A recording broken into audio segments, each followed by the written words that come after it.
মেসিকে ঘিরে নিশ্ছিদ্র নিরাপত্তা, দেখা করবেন প্রধানমন্ত্রী। দিল্লিতে লিওর হোটেলের এক রাতের ভাড়া কত জানেন? মেসির হোটেলের একদিনের ভাড়াতে হয়ে যেতে পারে গাড়ি বাড়িও। গোট ইন্ডিয়া ট্যুরের শেষ অধ্যায় দিল্লিতে।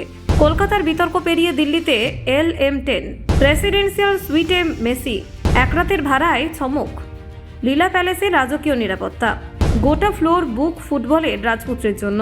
দিল্লিতে মেসিকে ছুঁতে হুড়োহুড়ি। রাজধানীতে চর্চায় ফুটবল রাজনীতি মিলন। রোহিত থেকে নিখাত ভারতীয় তারকাদের সঙ্গে LM10 সাক্ষাৎ। যুব ভারতীর ধাক্কা সামলে ঝাঁ চকচকে ফিনিশ দিল্লিতে। দেখুন গোট ইন্ডিয়া ট্যুরে চতুর্থ এবং শেষ পর্বে আজ এদিন নয়াদিল্লিতে পা রাখলেন ফুটবলের রাজপুত্র লিওনেল মেসি। আর্জেন্টিনীয় মহাতারকার ভারত সফর ঘিরে দেশ জুড়ে যে উন্মাদনা তৈরি হয়েছে তার শেষ অধ্যায় লিখল রাজধানী শহর। সকাল 10:45 নাগাদ দিল্লি বিমানবন্দরে নামেন LM10। এর আগে শনিবার কলকাতায় এই ট্যুরের সূচনা হলেও সেখানকার ব্যবস্থাপনা ঘিরে তৈরি হওয়া বিতর্ক আন্তর্জাতিক স্তরে অস্বস্তিতে ফেলেছিল আয়োজকদের। সেই অভিজ্ঞতা ভুলে হায়দ্রাবাদ ও মুম্বাইয়ে মেসিকে ঘিরে অনুষ্ঠানগুলি তুলনামূলকভাবে সুষ্ঠুভাবেই সম্পন্ন হয়েছে। এবার সমস্ত নজর দিল্লির দিকে। দিল্লিতে এসে চাণক্যপুরীর অভিজাত লীলা প্যালেস হোটেলে উঠেছেন মেসি ও তার সফর সঙ্গীরা। জানা যাচ্ছে শুধুমাত্র মেসির জন্য হোটেলটির একটি গোটা ফ্লোর বুক করা হয়েছে। নিরাপত্তা এবং গোপনীয়তার দিকটি মাথায় রেখে এই ব্যবস্থা বলে সূত্রের খবর। হোটেলের প্রেসিডেন্সিয়াল সুইটে রয়েছেন ফুটবল বিশ্বের এই আইকন। ওই সুইটের এক রাতের ভাড়া শুনলে যে কোনো মানুষের চোখ কপালে উঠবে। জানা যাচ্ছে একদিনের ভাড়া প্রায় 3.5 লাখ টাকা থেকে শুরু করে 7 লাখ টাকা পর্যন্ত হতে পারে। দিল্লিতে মেসির উপস্থিতি ঘিরে কড়া নিরাপত্তা ব্যবস্থা নেওয়া হয়েছে। তারকা সম্পর্কিত কোনো তথ্য যাতে বাইরে না যায় সেই বিষয়ে হোটেল কর্মীদের স্পষ্ট নির্দেশ দেওয়া হয়েছে।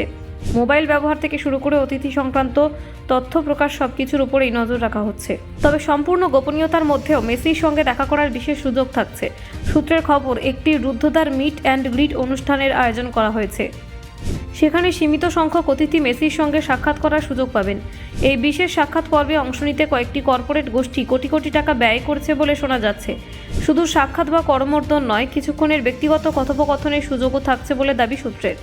দিল্লি সফরের অন্যতম গুরুত্বপূর্ণ অংশ হল রাজনৈতিক এবং ক্রীড়া ব্যক্তিত্বদের সঙ্গে মেসির সাক্ষাৎ। জানা যাচ্ছে প্রধানমন্ত্রী নরেন্দ্র মোদীর সঙ্গে সৌজন্য সাক্ষাৎ করবেন আর্জেন্টিনীয় তারকা। পাশাপাশি সুপ্রিম কোর্টের প্রধান বিচারপতি এবং কয়েকজন সাংসদের সঙ্গে তার দেখা হওয়ার কথা রয়েছে। কেবল রাজনীতিক নয়, ভারতের ক্রীড়া জগতের একাধিক তারকার সঙ্গে দেখা করবেন মেসি। ক্রিকেটারদের পাশাপাশি অলিম্পিক এবং প্যারা অলিম্পিক্সের পদকজয়ীদের সঙ্গে সাক্ষাৎ করবেন বলে জানা গিয়েছে। সূত্রের খবর অনুযায়ী ভারতীয় ক্রিকেট দলের অধিনায়ক Rohit Sharma, para Olympic javelin থ্রোর সোনাজয়ী সুমিত আন্তিল, বক্সার নিখাত জারিন এবং হাই জাম্পার নিশাদ কুমারের মতো ক্রীড়াবিদদের সঙ্গে মেসির সাক্ষাৎ হতে পারে। 3 দিনের এই ভারত সফরের আজই শেষ দিন। 13 তারিখ কলকাতা দিয়ে শুরু হওয়া এই সফর নানান বিতর্ক, উত্তেজনা এবং উন্মাদনার মধ্য দিয়ে গিয়েছে। কোথাও ব্যর্থতা, কোথাও আবার রাজকীয় সংবর্ধনা।